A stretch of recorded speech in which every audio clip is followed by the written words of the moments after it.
Hi, it's Christopher Hurst here from Carlisle Kingswood Global, talking with Jennifer Swallow at TransferWise about diversity and inclusion. Hi Jennifer. So what does diversity and inclusion mean to you? So diversity and inclusion for me is in two aspects. One is in relation to the environment that people are in. Who have you chosen to be there? What backgrounds do they have? What experience do they have? Do you have diversity of thought inside of that group? And then the second aspect is in terms of how the inclusion element is fostered inside that environment. So are those people feeling that they can be fully themselves, express fully their view, bring all of their aspects into that working environment? And as a result of those two things together, you should have true diversity of thought and all of the benefits and performance that comes from that, including how teams are maximising their potential when they're truly diverse and have variety. And do you think the legal community is really embracing diversity and inclusion? So I would say that it's a very hot topic, and so there's a lot of discussion, there are a lot of programs out there, there are a lot of playbooks, people are talking the talk. The question I would ask is, how much are people truly walking the walk? How much have we actually thought about this at a deep level inside the organisations versus just delivering a playbook?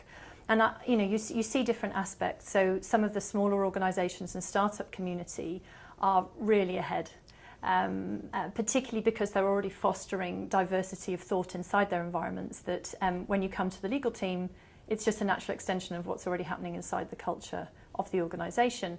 The law firms and the bigger organisations, obviously that's a huge ship to turn around, and there's some really great work happening in parts. But I would question how far ahead we really are, and particularly when I think about the legal community, we actually have a responsibility at our core to be delivering against that. I mean, we're supposed to represent what's true and represent people in that way. So really, we should be the pioneers. And do you think, in terms of hiring practices and the way that they're structured, do you think that encourages diversity and inclusion? I mean, I know I've been pushing this very much with all of our clients, but do you feel that, from what you've seen, it's really thought about at the inception of any process? I would say there's definitely change happening, and there's some best practice emerging, blind CVs, looking at the funnel and how diverse the funnel actually is, considering the way that you express a job advert, and are you speaking in language that appeals to a diverse range of people, or are you speaking in a particular way that is actually only going to attract a very narrow type of person. And in roles that I've been in, so I've worked in HR, also alongside legal and in chief of staff roles, and I've seen some really excellent innovation around this area. Teams just deciding, particularly in the environments I've worked in, which are very autonomous and deliver empowerment to the teams themselves to decide how they hire. There's some really interesting stuff happening. One of the things that we do at TransferWise and I do in the legal team is the first step is some sort of opportunity to showcase what you're capable of and your impact. So we have sort of tests, exams or questions before we do a CV process, which can be fantastic. And one of the things that I've realised through the years is that non-lawyers bring a huge amount of value to teams. And are we really thinking about somebody's capability, or are we thinking about what their qualifications are? It's also the language that we use. So are we talking in sort of more aggressive, traditionally male language, or are we speaking in very inclusive language that many people can engage with? I completely agree. And one of the things that I see is that people are very focused on the numbers and diversity. They're thinking about, absolutely, we've got to have this, this and this. Where I think they're not thinking is the inclusion part. Yep. And a lot of people are coming in the front door and some of them are leaving out the back door, which is frustrating. What do you think that people should really home in when thinking about inclusion? I agree, and quotas are important, statistics are important, actually for organisations to be looking at the data with honesty. Who do we actually have in our organisation? Who do we have coming through the pipe? And what happens in the entire life cycle? So what is churn like? Where are we on retention? And so it is important for people to focus on those recruitment aspects. That is important, but you're right. If I'm choosing with my life to be in this organisation, can I actually deliver to my full potential inside this environment, or can I only deliver a constrained version of myself? So there's many things that organisations can do around that, and some of the organisations are challenging from that regard. So for example, a law firm might have a need for a person to be in the office from a certain time to a certain time, but if they don't, why do they need to be there?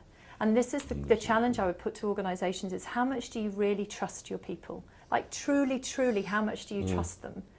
And what I've seen in very different environments is that when you give people that trust, the loyalty, the performance, the delivery, it goes through the roof.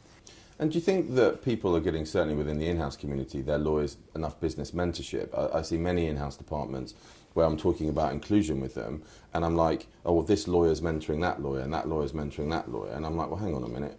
Why aren't the more business people mentoring these people, and they see not only legal examples of diversity but business examples of diversity? Do you think there's enough done, and have you seen examples of that within the businesses that you've worked in? That is so true. Mentoring is absolutely fundamental to this entire problem. There are many aspects, it's a complex problem, but mentoring is fundamental, as is sponsorship, which we should also talk about. Yeah. But mentoring, yes, it's key. And for example, myself at Yahoo, I was mentored by the Chief of Staff at the time for Yahoo Europe, and it made a huge difference. And talking of sort of thought leaders, what have you seen as particular successes or themes? So I would say the company I'm at the moment has a fantastic sort of distributed responsibility around this subject. One of the things that they talk about is being as diverse as our customer base. So I would encourage organisations to question, what does diversity actually mean inside of what they're trying to deliver? Have they actually thought about how to track that through to their own purpose, so that they can also track it? So what would be your sort of key sort of takeaways and themes on diversity and inclusion, and even if you had maybe an elevator pitch? So some basic things. First of all, I would encourage people to look at their reality. So what is the data? What does their environment represent in terms of diversity and inclusion? So look at the truth and take time to consider whether that is what you want. And is that providing a foundation to scale that organisation or that team? I would also say get the basics in place. So review parental leave, consider your hiring mechanisms and processes, embed the best practice around diversity that is out there for us all, and make sure that that's locked in and the systems are supporting people to the best possible degree. And then I would say the inclusion part is the bit that needs the most care and attention and continual care. And that is fostering an environment of trust, really empowering people, allowing them the space to build how they work, and making sure that they can express themselves, making sure there's a really trusted environment, opinions are shared and heard. Consider how to make sure that people feel like they really want to be in that environment and they can bring their whole selves to that environment, and that's where you'll end up with maximising the best potential of a team. Oh, thank you so much, Jennifer. That's certainly given us a lot of food for thought. Thank you for watching.